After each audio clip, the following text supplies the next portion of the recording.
So I want to tell you about this incredible project that was recently unveiled in the tiny town of Beniali in the Marina Alta region of Spain.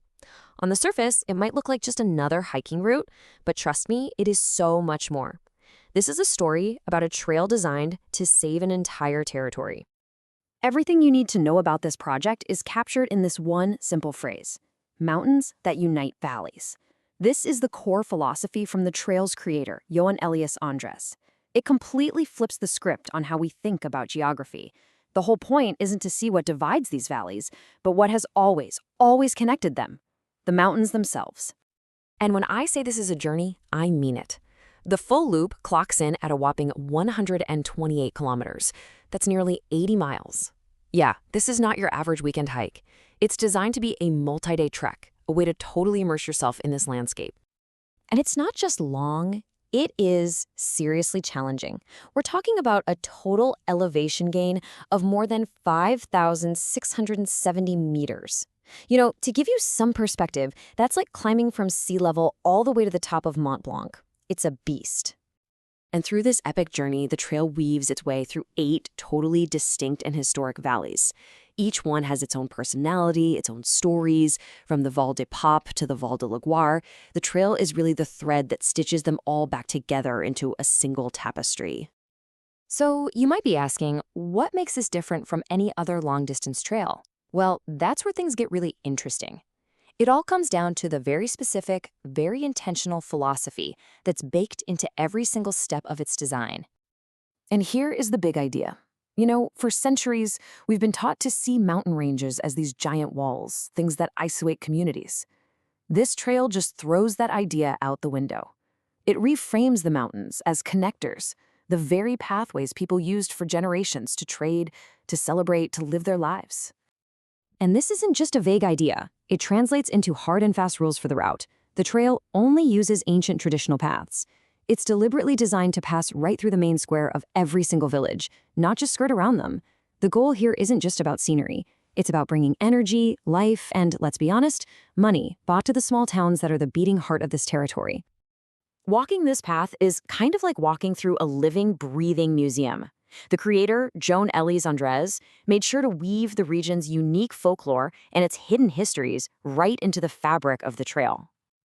And some of those stories, well, they're designed to send a little shiver down your spine. For generations, parents in this region had a secret weapon to make sure their kids behaved: a local bogeyman. Can you imagine hearing this as a kid? This chilling little rhyme was the warning. It basically says, the saguner is coming to get you. He'll throw you in a sack and carry you away. I mean, talk about effective. It was a terrifying way to make sure any kid came running straight home before dark. And what's so fascinating about the saguner is that he's not just some generic monster. He is a product of this very specific place. He was this terrifying character who legend says would render the fat from naughty children to make tallow. I know, it's grim. But by embedding these local stories, the trail helps reclaim a cultural identity you just can't find anywhere else. And the stories are everywhere, sometimes in the most unexpected places. Get this, even the wood in the old doors has a story.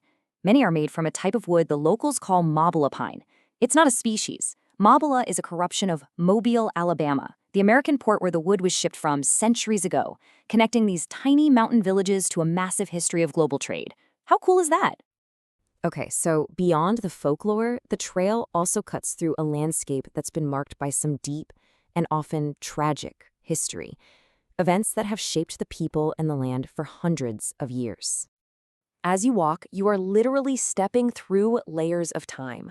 You'll pass sites tied to the 1609 expulsion of the Moriscos, a huge cultural trauma for the region.